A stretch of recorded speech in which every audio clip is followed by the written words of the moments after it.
Hello hi friends welcome back to Sai Surya cooking channel. ఈ రోజైతే వంకాయ ములక్కాడ టమాటా కర్రీ చేస్తున్నానండి. వంకాయలు సన్నగా ఉన్నాయని చూసి భయపడకండి, ఎందుకంటే ఇవి లావటివన్నీ అయిపోయి సన్నగా ఉన్నాయి మిగిలిపోయాయి. సో అందుకని ఇప్పుడు ఇవి ఎలాగో మళ్ళీ పాడైపోతాయి కదండి, అందుకని ములక్కాడ కర్రీలో వేసేద్దాం. అందుకే ఒక 2 టమాటాలు, వంకాయలు, అలాగే ములక్కాడ కూడా నేను కట్ చేసి పెట్టుకున్నానండి. పచ్చిమిర్చి, నెక్స్ట్ కొద్ది కరివేపాకు, ఒక 2 ఆనియన్స్ ఉంది, పెద్దది ఒకటి చిన్నది. సో ఉంటే ఇంకొకటి ఎక్స్ట్రా వేసుకోవచ్చండి, ఎందుకంటే ములక్కాడ కర్రీ కదా, గ్రేవీ ఇగురు రావాలంటే ఉల్లిపాయలు ఎక్కువ ఉంటేనే ఇగురు వస్తుంది. ఓకేనండి, మనం ప్రాసెస్లోకి అయితే వెళ్దాం. ఓకేనండి, స్టవ్ వెలిగించుకొని ఒక కళాయి పెట్టుకుందాం. కర్రీకి సరిపడా ఆయిల్ వేసుకుందామండి. ఒక 2 టేబుల్ స్పూన్ అంత ఆయిల్ వేసుకోండి, సరిపోతుంది. ఆయిల్ హీట్ ఎక్కేలోగా మనం ఆనియన్స్ అవి కట్ చేసుకుందాం.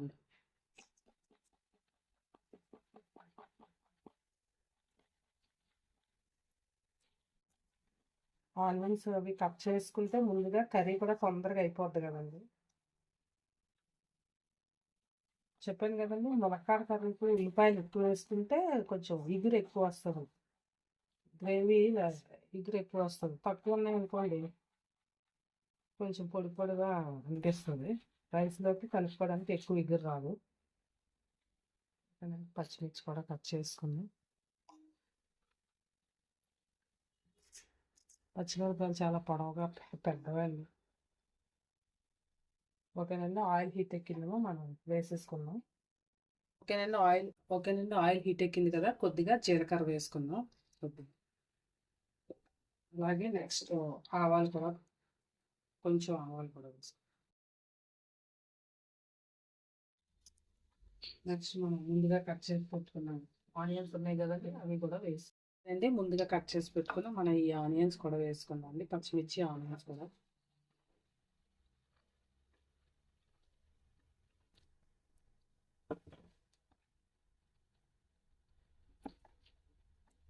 కొద్దిగా ఆనియన్స్ మనం గోల్డ్ కలర్ వచ్చే వరకు కొద్దిగా వేయించుకుందామండి. ఎప్పుడైనా సరే ఆనియన్స్ బాగా కర్రీలో ఎంత బాగా వేగితే అంత బాగుంటుందండి కర్రీ టేస్ట్.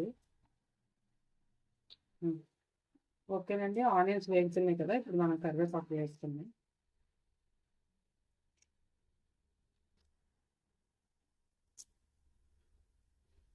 నెక్స్ట్ కొద్దిగా అల్లం వెల్లుల్లి పేస్ట్ కూడా, కొద్దిగా మరి ఎక్కువ అవసరం లేదు.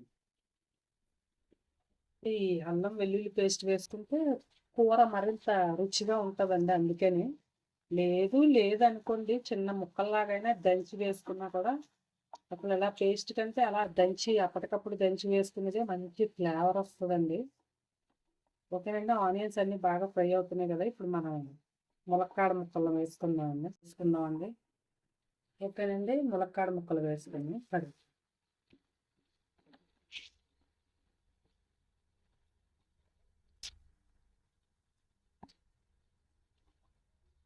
ఇది కలిపి ఒక 2 నిమిషాలు మూత పెడదామండి, ఎందుకంటే మనకి ములక్కాడ ఉడికేసరికి కొంచెం టైం పడుతుంది కదండి. అదే వంకాయ అయితే తొందరగా మగ్గిపోతుంది కదా, ఒక 2 నిమిషాలు మూత పెట్టుకుందాం.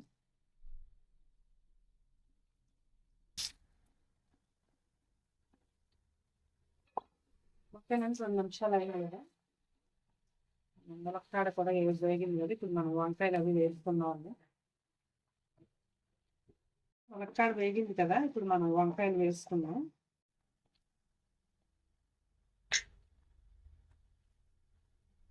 ఇప్పుడు మనం కొద్దిగా పసుపు వేసుకొని మూత పెట్టుకుందాం అండి.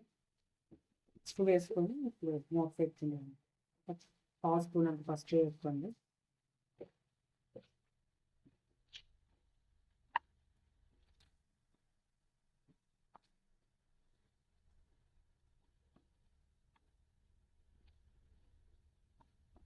ఇంకొక 5 నిమిషాలు మూత పెట్టుకుందాం అండి ఇలాగా.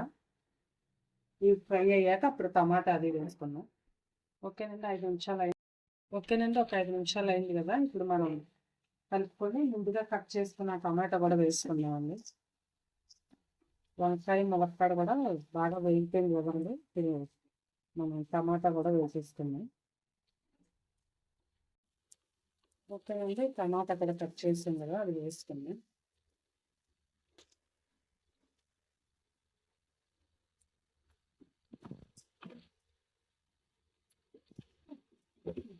సరిపడినంత ఉప్పు వేసుకున్నాను. కర్రీ పడకడంత ఉప్పు వేసుకున్నాం. అలాగే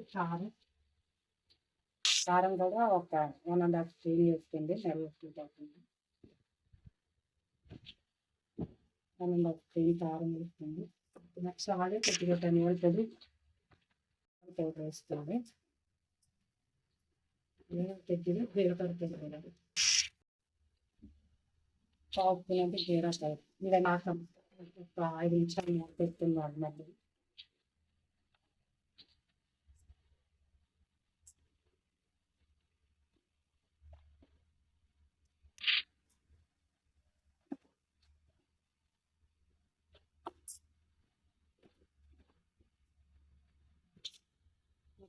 ఒక 5 నిమిషాలు మూత పెట్టుకుని. ఓకేనండి. ఒక 5 నిమిషాలు అయింది కదా, ఇది వేగుతుంది కదా. ఇప్పుడు మనం కొద్దిగా వాటర్ పోసుకున్నాము. ములక్కాడ అవి కూడా అంతా వేగిపోయి కరెంట్ పోయిందండి మధ్యలో, పవర్ కట్ అయిపోయింది. సో అందుకని బ్లాక్గా కనిపించి ఉంటుంది నాకు తెలిసి. ఓకేనండి. ఇప్పుడు కొద్దిగా మనం వాటర్ యాడ్ చేసుకుందాం. కొద్దిగా వాటర్ యాడ్ చేసుకుంటే కర్రీ ఇంకొక 10 నిమిషాలు మూత పెట్టుకుంటే రెడీ అయిపోతుంది. కొంచెం నీళ్ళు పోసుకోండి, ఒక పావు గ్లాస్ అంతా. వేగినప్పుడే ఇంకా ఆల్మోస్ట్ సగం ములక్కాడ ఉడికిపోద్ది కదండి. వంకాయ కూడా చాలా ఈజీగా ఉడికిపోద్ది కాబట్టి ఒక చిన్న గ్లాస్ అంత వాటర్ పోసుకోండి. పెద్దదైతే ఒక సగం పోసుకోండి. ఓకేనండి. ఒక 10 నిమిషాలు మూత పెట్టుకుందాం, కర్రీ రెడీ అయిపోతుంది. ఓకేనండి. 10 నిమిషాలు అయింది కదా, కర్రీ అయిపోయిందని చూడండి. ఓకేనండి. కర్రీ అయిపోయింది. మనం స్టవ్ ఆఫ్ చేసుకొని ఒక బౌల్లోకి తీసుకుందామండి. ఓకేనండి. వంకాయ ములక్కాడ టమాటా కర్రీ చాలా బాగుంటుందండి. రైస్లో కాటిని రైస్ ఏదైనా సరే చాలా బాగుంటుందండి. ఎక్సలెంట్గా ఉంటుంది. సో మీరు కూడా ట్రై చేయండి. ట్రై చేసి టేస్ట్ చేసి మీ ఫ్రెండ్స్కి కూడా షేర్ చేయండి. నచ్చితే కనుక ఒక కామెంట్ కూడా పెట్టండి. Please like and subscribe my channel. Bye friends. మళ్ళీ నెక్స్ట్ వీడియోలో ఇంకో వంటతో కలుద్దాం.